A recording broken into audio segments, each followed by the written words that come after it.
BPL ইতিহাসে এক সিজনের সবচেয়ে বেশি উইকেট শিকারকারী তাসকিন আহমেদ 25 উইকেট নিয়ে সে বিপিএল এর 1 নম্বর পজিশনে আছে। দ্বিতীয় পজিশনে আছে সাকিব আল হাসান।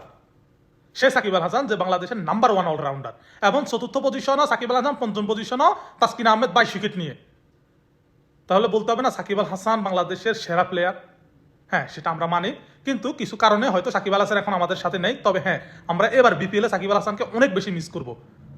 আমি যতটুকু শুনেছি গুঞ্জব এবার নোয়াখালী টাইটান্সের হয়ে নাকি সাকিব আল হাসান যদি থাকতো খেলতো।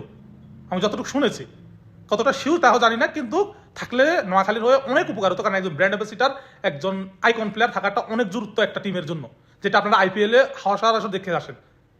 সেমনটা হয়তো আমাদের বাংলাদেশে হয় না, কারণ বাংলাদেশে প্রতি সিজনে টিম চেঞ্জ হয়, প্রতি সিজনে টিম চেঞ্জ হতেই হয়। এই হচ্ছে বাংলাদেশের পরিস্থিতি। তবে হ্যাঁ, আপনারা কারা কারা এবার বিপিএল এ সাকিব আল হাসানকে মিস করবেন অবশ্যই কমেন্ট করে যাবেন। আর হ্যাঁ, ভিডিওটা ভালো লাগলে বেশি বেশি শেয়ার করবেন, আর লাইক কমেন্ট সাবস্ক্রাইব করতে ভুলবেন না। ধন্যবাদ।